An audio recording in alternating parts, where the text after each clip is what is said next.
할렐루야. 오늘 요배 예배 나오신 성도님들을 주님의 이름으로 환영하고 축복합니다.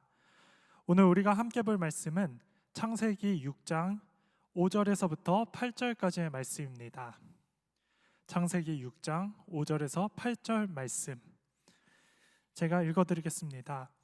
여호와께서 사람의 죄악이 세상에 가득함과 그의 마음으로 생각하는 모든 계획이 항상 악할 뿐임을 보시고 땅 위에 사람 지으셨음을 한탄하사 마음에 근심하시고 이르시되 내가 창조한 사람을 내가 지면에서 쓸어버리되 사람으로부터 가축과 기는 것과 공중의 새까지 그리하리니 이는 내가 그것들을 지었음을 한탄함이니라 하시니라. 그러나 노아는 여호와께 은혜를 입었더라. 사람은 하나님의 형상대로 지음을 받았습니다. 그래서 사람은요, 세 가지의 구성 요소가 있다라고 설명을 하는데요. 그 세 가지가 무엇이냐면 바로 영, 혼, 육입니다. 먼저 우리가 육을 먼저 살펴보면 육은 우리의 육체를 가리키고 있습니다. 그리고 혼이 굉장히 좀 중요한데요. 혼이 무엇이냐면 바로 우리의 지정의가 바로 혼에 속해 있습니다. 감정이라든지 아니면 생각이라든지 판단이라든지 마음이라든지 이러한 모든 것들을 합쳐서 지정의라고 말을 하는데요. 그게 바로 혼입니다. 혼. 그리고 또 하나가 있는 게 바로 영입니다. 영. 영은요, 하나님의 영이 우리 각 사람 안에 깃들였습니다. 그래서 우리는요, 하나님의 속한 것 그리고 하나님의 자녀이고 하나님의 아들, 딸로 불릴 수 있는 것은 우리 안에 하나님의 영인 성령이 충만하기 때문입니다.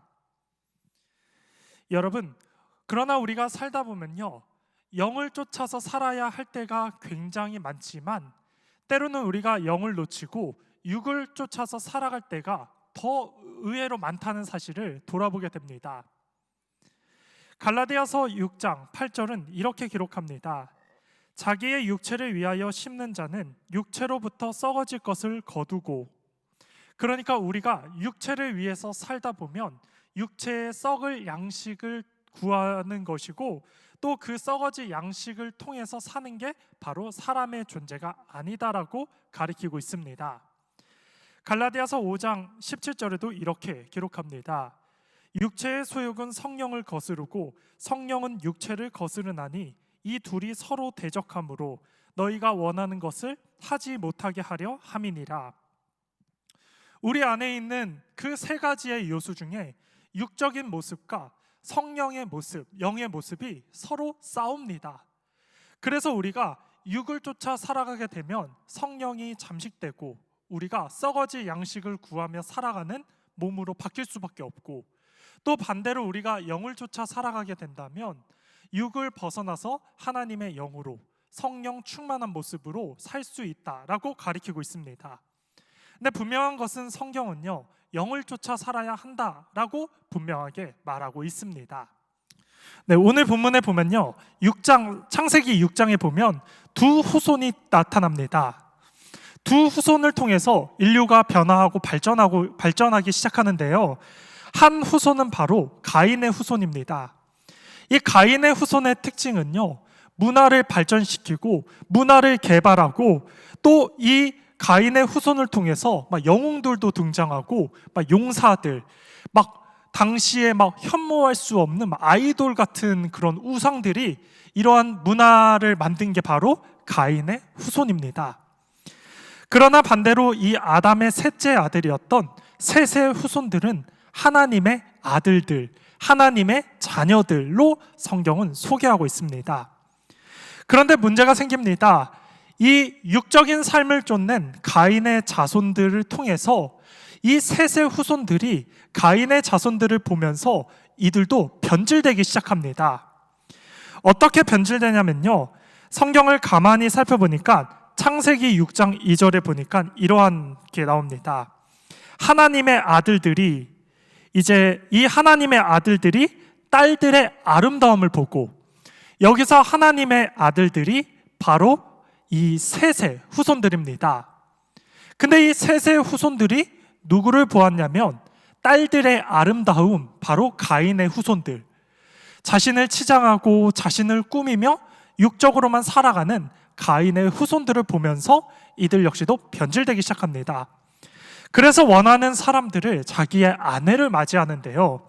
여러분, 우리가 생각을 해보면요, 하나님은 아담에게도 그랬고 한 남편에게는 한 아내만 있어야 된다라고 말을 했습니다.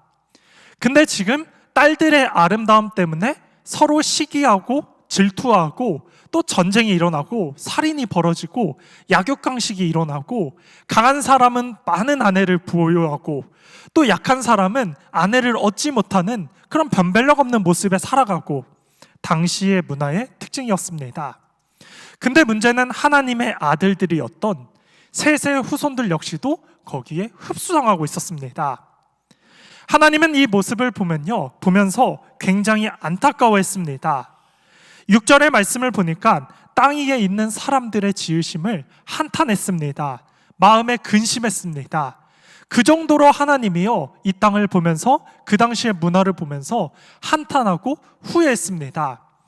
여러분, 우리가 이 말씀을 보면서 무엇을 깨달을 수 있겠습니까? 하나님은 오늘도 우리의 문화 가운데서, 우리의 삶 가운데서 모든 것을 지켜보고 있습니다. 그리고 내 정체성은 하나님의 아들들이고 하나님의 딸입니다. 우리는 셋의 후손이고 믿음의 후손입니다. 우리의 믿음의 후손들이 세상의 문화를 보면서 보고 무너지는 삶을 살아가는 것이 아니라, 그럼에도 내 삶 가운데 하나님의 영이 나와 함께하니 내가 이 세상 문화를 쫓아가는 것이 아니라 그럼에도 내 자리에서 주를 예배하겠습니다, 찬양하겠습니다, 그러한 마음을 갖는 믿음이 있으셔야 됩니다. 이러한 하나님이 안타까운 그 노아의 시대 때 하나님은 믿음으로 자기의 위치를 지키며 하나님을 예배했던 그 한 사람 노아를 보시게 됩니다. 8절의 말씀을 보니까 그러나 노아는 여호와께 은혜를 입었더라. 노아가 어떻게 은혜를 입을 수 있었겠습니까? 바로 노아는 자신의 위치에서 하나님을 바라보면서 세상을 쫓아 살아가는 것이 아니라, 세상의 문화를 바라보면서 변질되고 살아가는 것이 아니라 자신의 위치에서 하나님을 바라보고 믿음으로 살았기 때문에 하나님이 그에게 은혜를 주시고 또 그가 하나님과 동행할 수 있었던 삶을 살았습니다. 여러분, 저는 어디서 유추할 수 있냐면 노아의 부인은 한 명입니다. 당신은 딸들의 아름다움을 보고 여러 아내를 두었던 시기였지만 노아는 믿음을 지키고 자신의 아내 한 사람만, 그렇게 한 사람만 가정을 이루면서 믿음의 삶을 살았습니다. 또 그의 자녀들의 교육을 보면요, 그의 자녀들 역시도 아내가 다 한 명씩이었습니다. 어디에서 영향을 받았겠습니까? 노아, 아버지의 영향이지 않았겠습니까? 여러분, 믿음의 사람은 세상에 사는 삶과 다른 방법으로 살아가고 있습니다. 코로나라는 어려운 환경이 찾아왔습니다. 부인할 수 없습니다. 부정할 수도 없습니다. 그러나 이 코로나를 계속해서 우리가 바라보게 된다면 믿음이 회의해지고 낙심하고 걱정하고 불안하고 염려 속에 살아가지만, 그러나 우리가 믿음의 눈으로 노아처럼 하나님을 바라보면서 있는 그 자리에서 믿음을 지킨다면 주님이 그 삶을 바라보고 은혜 더해 주시고, 우리도 그 은혜를 통해서 하나님과 300년 동안 에녹이 동행했던 것처럼 노아처럼 그렇게 하나님과 동행할 수 있는 삶을 살아갈 수 있습니다. 우리가 오늘 이 말씀을 기억하면서 오늘 하루를 시작하는 이 시점 가운데 하나님, 오늘 하루는 주와 동행하기를 소망합니다. 세상을 쫓아서 내 정체성과 믿음을 내려놓고 사는 것이 아니라 그럼에도 내 자리에서 기도하고 예배하고 찬양하고 전도하고 중보하는 삶을 살아가겠습니다 라고 결단하는 이 시간이 되는 것이 어떻겠습니까? 오늘 이 욥의 예배, 우리가 기대하는 마음으로, 결단하는 마음으로 오늘 하루를 시작했으면 좋겠습니다. 욥과 같이, 노아와 같이, 그리고 믿음의 사람들처럼 오늘 우리가 있는 위치에서 하나님을 바라보고 하나님을 묵상하고 주와 함께 동행하시며 오늘도 있는 위치에서 승리하시는 여러분의 삶이 되기를 간절히 축복하겠습니다. 아멘. 기도하겠습니다. 하나님 아버지, 감사합니다. 오늘날은 믿음을 지키기 어려운 시대 가운데 있습니다. 그러나 우리가 오늘 말씀을 듣고 다시 한 번 더 노아처럼 믿음을 지키며 살아갈 수 있도록 은혜 더하여 주시옵소서. 하나님께서 오늘도 우리의 삶을 이끌어 주실 것을 기대하고 소망하며 예수님의 이름으로 기도드립니다. 아멘.